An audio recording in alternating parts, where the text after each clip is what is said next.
Silicon city ಬೆಂಗಳೂರಿನಲ್ಲಿ ಬೃಹತ್ ಕಟ್ಟಡವನ್ನು ನೆಲಸಮ ಮಾಡಲಾಗಿದೆ. 200 ಕೋಟಿ ರೂಪಾಯಿ ವೆಚ್ಚದ 18 ಮಹಡಿಗಳ ಬೃಹತ್ ಕಟ್ಟಡ ಧರೆಗುರುಳಿದೆ.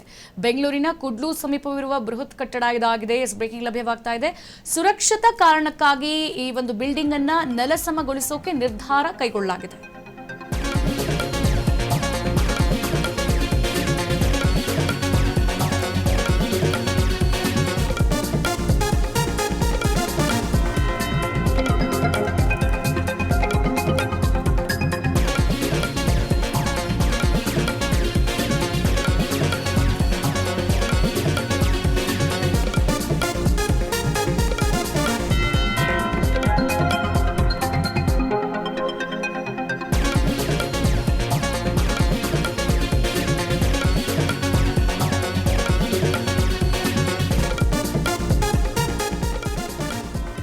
ಸಿಲಿಕಾನ್ ಸಿಟಿ ಬೆಂಗಳೂರಿನಲ್ಲಿ ಬೃಹತ್ ಕಟ್ಟಡವನ್ನ ನೆಲಸಮ ಮಾಡಲಾಗಿರುವಂಥದ್ದು. ನೋಡಿ, ಆ ಕಟ್ಟಡದ ಬೆಲೆ 200 ಕೋಟಿ ರೂಪಾಯಿ ವೆಚ್ಚ, 18 ಮಹಡಿಗಳ ಬೃಹತ್ ಕಟ್ಟಡ ಇದಾಗಿತ್ತು. ಸದ್ಯ ಬೆಂಗಳೂರಿನ ಕುಡ್ಲು ಸಮೀಪ ಇತ್ತು ಈ ಬೃಹತ್ ಕಟ್ಟಡ. ಸುರಕ್ಷತಾ ಕಾರಣಕ್ಕೆ ನೆಲಸಮಗೊಳಿಸೋಕೆ ನಿರ್ಧಾರವನ್ನ ಕೈಗೊಳ್ಳಲಾಗಿರುವಂಥದ್ದು.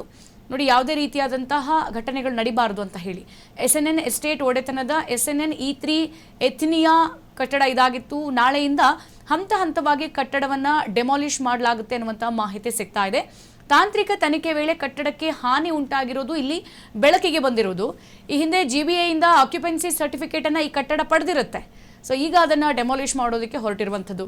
ರಾಜಧಾನಿ ಬೆಂಗಳೂರಿನ ಕುಡ್ಲು ಸಮೀಪ ಸುಮಾರು 200 ಕೋಟಿ ರೂಪಾಯಿ ವೆಚ್ಚದಲ್ಲಿ ನಿರ್ಮಾಣಗೊಂಡಿದ್ದಂತಹ 18 ಮಹಡಿ ಬಹುಮಹಡಿ ಕಟ್ಟಡದಲ್ಲಿ ಗಂಭೀರ ರಚನಾತ್ಮಕ ಸಮಸ್ಯೆ ಪತ್ತೆಯಾಗಿದೆ. ಹಾಗಾಗಿ ಈ ಕಟ್ಟಡವನ್ನ ನೆಲಸಮಗೊಳಿಸೋಕೆ ಸಿದ್ಧತೆ ನಡೆದಿದೆ ಎಂಬ ಮಾಹಿತಿ ಗೊತ್ತಾಗ್ತಾ ಇದೆ.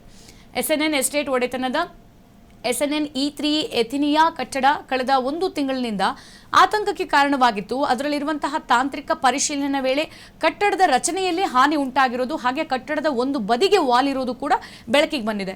ಮತ್ತೆ ಭವಿಷ್ಯದಲ್ಲಿ ಅಂದ್ರೆ ಮುಂದಿನ ದಿನಗಳಲ್ಲಿ ಈ ಕಟ್ಟಡದಿಂದ ಯಾವುದೇ ಅನಾಹುತ ಸಂಭವಿಸದಂತೆ ಸದ್ಯ ಮುನ್ನೆಚ್ಚರಿಕೆ ಕ್ರಮವಾಗಿ ಈ ಕಟ್ಟಡವನ್ನ ತೆರವುಗೊಳಿಸೋಕೆ ಮಾಲೀಕರು ಸ್ವತಃ GBAಗೆ ಪತ್ರ ಬರೆದು ಮನವಿಯನ್ನ ಮಾಡಿಕೊಂಡಿದ್ದಾರೆ.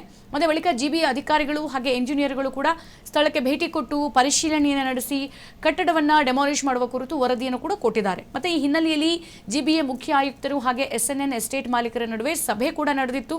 ಕಟ್ಟಡವನ್ನ ತೆರವುಗೊಳಿಸುವಂತೆ ಸೂಚನೆಯನ್ನ ಕೊಡಲಾಗಿದೆ. ಮತ್ತೆ GBA ಸೂಚನೆಯನ್ನ ಒಪ್ಕೊಂಡಿರುವಂತಹ ಮಾಲೀಕರು ನಾಳೆಯಿಂದ ಕಟ್ಟಡವನ್ನ ಒಂದೇ ಸಲ ಡೆಮಾಲಿಷ್ ಮಾಡೋದಕ್ಕಾಗಲ್ಲ. ಯಾಕಂದ್ರೆ 18 ಮಹಡಿ ದೊಡ್ಡ ಕಟ್ಟಡ, ಅಕ್ಕಪಕ್ಕದವರಿಗೆ ಯಾವುದೇ ರೀತಿ ಹಾನಿ ಉಂಟಾಗಬಾರದು. ಹಾಗಾಗಿ ಹಂತ ಹಂತವಾಗಿ ನೆಲಸಮಗೊಳಿಸುವ ಕಾರ್ಯಕ್ಕೆ ಈಗ ಮುಂದಾಗಿದ್ದಾರೆ.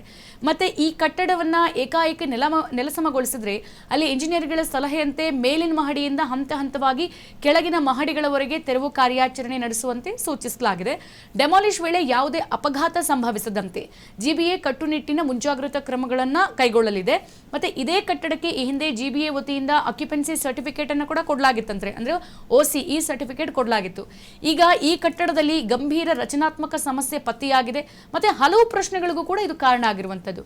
ಹಾಗಾಗಿ ಕಟ್ಟಡ ನಿರ್ಮಾಣಕ್ಕೂ ಮುನ್ನ ಈ ಮಣ್ಣಿನ ಸ್ಥಿರತೆ ಹೆಂಗಿದೆ, ಅದರ ಪರೀಕ್ಷೆ ಸಮರ್ಪಕವಾಗಿ ನಡೆದಿತ್ತಾ, ಮತ್ತೆ OC ನೀಡುವಂಥ ಸಂದರ್ಭದಲ್ಲಿ ಈ ಕಟ್ಟಡದ ತಾಂತ್ರಿಕ ಅಂಶಗಳನ್ನು ಸಮಗ್ರವಾಗಿ ಪರಿಶೀಲಿಸಲಾಗಿತ್ತಾ ಎಂಬ ಪ್ರಶ್ನೆಗಳು ಕೂಡ ಇದೀಗ ಕೇಳಿಬರ್ತಾ ಇರೋದು. ನೋಡಿ, 200 ಕೋಟಿ ರೂಪಾಯಿ ವೆಚ್ಚದಲ್ಲಿ ನಿರ್ಮಾಣಗೊಂಡ ಬಹುಮಹಡಿ ಕಟ್ಟಡವನ್ನೇ ನೆಲಸಮಗೊಳಿಸುವಂಥ ಪರಿಸ್ಥಿತಿ ಎದುರಾಗಿದೆ.